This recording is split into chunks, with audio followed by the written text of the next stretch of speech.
Yeah. Run it up, blondo. Run it up, blondo.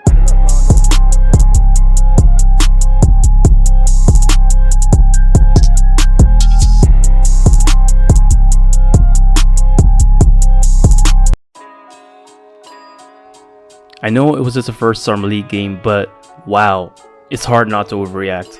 You couldn't have hoped for a better outcome, really. Our two rookies looking like they were the best players out there on the floor.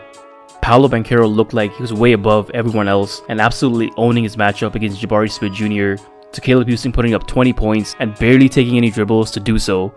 Our rookies looked like they belonged out there. This is going to be a quick video, but let's start off with Paolo Banchero.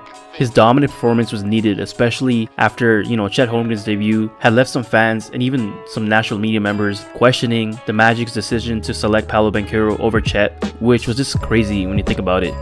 But in this game, we saw Banchero's strengths on full display, like his off-the-dribble game, footwork, and of course his passing vision. But more importantly, the 19-year-old man-child showed that he's been working on his game to diminish some of his, perceived weaknesses in college. Right off the bat, Banchero proved that he's now comfortable shooting threes off the catch with his first basket. His shot looks much more smoother and his release more fluid. In addition, his defense of Jabari Smith Jr. was impressive as he stuck with his draft rival like glue all game. He contested his shots well and forced Jabari Smith Jr. to put the ball on the floor in order to poke away steals.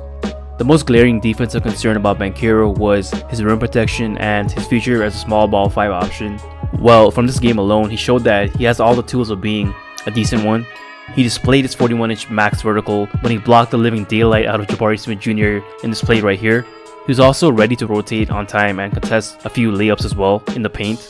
He looked physically imposing out there and it seemed like every switch was barbecue chicken for him to feast on. His skills at his size, man, it's just unique and gives us a lot of hope for the future. Now, I don't want to sound delusional after one game, but one Summer League game at that, but I get some Lakers LeBron vibes for him and even a tad smaller Embiid vibes in terms of physical dominance mixed with grace in his game. Palo showed enough tonight to the point where he doesn't even need to play any more games in the Summer League, but hell no. We want to continue to see him ball out because October seems way too far away to see him play again. Now let's move on to our leading scorer of the night, Caleb Houstan. The 32nd overall pick knocked down 5 threes, including 2 threes back-to-back in the fourth quarter to put the game away. He's ready to go from the get-go and was confident all night. It didn't seem like it was his first game. His first basket was a putback bank shot. Like Franz, he's always in the right place at the right time to score and also on the other end to rotate and defend. Houstan made timely cuts and was moving well off the ball throughout the game. He was left hanging a few times and would have scored even more if we would have had Palo out there more often with him. So encouraging signs all around with Caleb Houstan, and he looks to be a keeper with his instinctual play and smooth shooting form. Moving along to RJ Hampton, who should be commended for taking the initiative by volunteering to play in the Summer League when he didn't have to, had a rather disappointing night, unfortunately. Some of his main weaknesses, such as his split-second decision making, handles, shot selection, and shooting were still evident.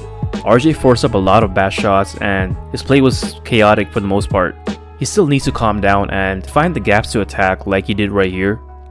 He's still young and has all the physical tools of being impactful, especially as a catch-and-shoot shooter like Terrence Ross, but he's still a long ways away of being an option of initiating your offense. I still believe in his potential, but he's still a huge project. Alright, quickly rounding off. Devin Kennedy started off hot, netting 2 straight 3-pointers. He's gonna get playing time next year with the spot-up shooting, but his future as an NBA player on a winning team depends all on his defense. He was scored on a few switches, but for the most part, he was active and it looked like his off-ball defense has improved at least. He was a leader on the floor with his communicating well with his teammates on the floor like RJ as well, and he's a good presence on the floor with Paolo and Caleb. Admiral Schofield did your lunch bin work like, rebounding well and setting good screens. Manuel Terry, he also impressed me today with his energy, with his motor and his improving shot. I'm sure he'll find a spot in the league eventually. Anyways, that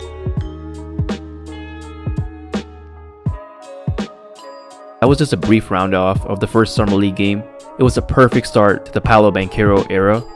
He showed that he's well worthy of being the #1 overall pick and has all the makings of being a franchise player, knock on wood. And Caleb Houstan could thrive with more spacing and finally having playmakers to give him the ball where he needs it, something that he didn't have at Michigan. I know it's just one Summer League game, but wow, it's hard not to get hyped about the future.